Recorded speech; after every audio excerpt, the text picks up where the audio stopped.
അപ്പോൾ നമുക്കിന്ന് ഉള്ളിത്തീയൽ ഉണ്ടാക്കിയാലോ. അപ്പോൾ ഇന്നത്തെ എൻ്റെ കറിക്ക് ഇച്ചിരി പ്രത്യേകതയുണ്ട്. എന്താണെന്നല്ലേ, അതിനകത്ത് ഞാൻ ചക്കക്കുരു കൂടി ഇടുന്നുണ്ട്. അപ്പോൾ ആദ്യം തന്നെ നമുക്ക് ഇച്ചിരി തേങ്ങ വറുത്ത് വെക്കാം കേട്ടോ.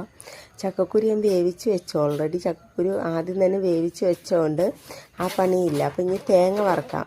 തേങ്ങ വറുത്ത് കഴിഞ്ഞ് കഴിയുമ്പോൾ മുളക് പൊടി, മല്ലിപ്പൊടി, മഞ്ഞൾപ്പൊടി ഇത്രയും സാധനം ഇട്ടാൽ മതി. ഞാൻ വേറെ ഒന്നും ഇടാറില്ല. നല്ലപോലെ മുരിഞ്ഞ് കഴിഞ്ഞിട്ട് മസാല ഇട്ടാൽ മതി, അല്ലെങ്കിൽ മൊത്തത്തിലെല്ലാം കൂടി കരിഞ്ഞു പോകും. ഈ മുളക് പൊടിയൊക്കെ വേഗം കരിഞ്ഞു പോകണ കൂട്ടത്തിലല്ല. അപ്പോൾ തേങ്ങ നല്ലോണം മൂത്ത് കഴിയുമ്പോൾ മസാല ഇട്ട് കഴിഞ്ഞാൽ പിന്നെ പ്രശ്നമില്ല.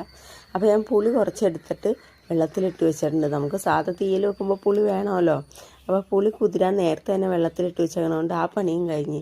പിന്നെ ഇത് അരച്ചെടുത്താൽ മതി. പിന്നെ നമുക്ക് ഉള്ളിക്കറിക്കുള്ള ഉള്ളി വാട്ടിയെടുക്കണം കേട്ടോ. അപ്പം ഞാൻ എപ്പോഴും ഉള്ളി വാട്ടുമ്പോഴേക്കും കടുക് പൊട്ടിച്ചിട്ടേ ഉള്ളി വാട്ടാറുള്ളൂ. കടുക് പൊട്ടിച്ച് അത് കൂടെ ഉള്ളി ഇട്ട് നല്ലോണം വാട്ടി കഴിഞ്ഞ് കഴിയുമ്പോൾ പുളിവെള്ളം ഒഴിക്കും. ഈ കൂടെ തന്നെ നമുക്ക് മറ്റേ ചക്കക്കുരു ഇട്ട് കൊടുക്കാം. ഇത് നല്ലോണം ഒരു 10 മിനിറ്റൊക്കെ തിളച്ച് കഴിഞ്ഞ് കഴിയുമ്പോഴേക്കും നമുക്ക് അരപ്പൊഴിക്കാം.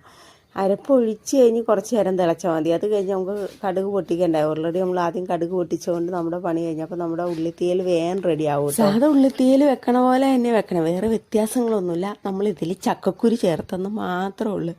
ഞാനിത് ആദ്യമായിട്ട് പറഞ്ഞ എൻ്റെ നെയ്ബർ ഉണ്ടാക്കി തന്നവിടെ, പക്ഷെ എനിക്ക് ഭയങ്കരമായിട്ട് ഇഷ്ടമായി. അപ്പം ഞങ്ങൾ ചക്കക്കുരു ഉള്ള സമയത്തെല്ലാം ഞാൻ ഉള്ളിത്തീയൽ വെക്കുമ്പോൾ കുറച്ച് ചക്കക്കുരും കൂടി ആ കൂടെ ഇടും. ചെറുതായിട്ട് വട്ടം അരിഞ്ഞെടുക്കണം കേട്ടോ, അതാണേ ടേസ്റ്റ്. പക്ഷെ ഇങ്ങനെ ഇട്ട് നിങ്ങളൊരു പ്രാവശ്യം വെച്ച് നോക്കിയേ, പിന്നെ നിങ്ങളും ചക്കക്കുരു ഇട്ടേ ഉള്ളിത്തീയൽ വെക്കുള്ളൂ ചക്കക്കുരു ഉള്ള സമയത്തൊക്കെ. എനിക്കിത് ഭയങ്കരമായിട്ട് ഇഷ്ടമായി.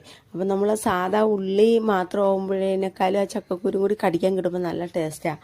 അപ്പോൾ എല്ലാവരും ചക്കക്കുരു ഉണ്ടെങ്കിൽ ഇങ്ങനെ ഒന്ന് വെച്ച് നോക്കണം കേട്ടോ. അപ്പോൾ എല്ലാവരും ഉണ്ടാക്കി നോക്കിയിട്ട് അഭിപ്രായം പറഞ്ഞാൽ നല്ലതാണോ ചീത്തയാണെന്ന്. എന്തായാലും എനിക്കിഷ്ടമായി കറിയാൻ. അപ്പോൾ നിങ്ങൾക്ക് ഇഷ്ടമെങ്കിൽ ഒന്ന് എൻ്റെ വീഡിയോസ് ഷെയർ ചെയ്യുക, ലൈക്ക് ചെയ്യുകയൊക്കെ ചെയ്യണേ. Okay, by.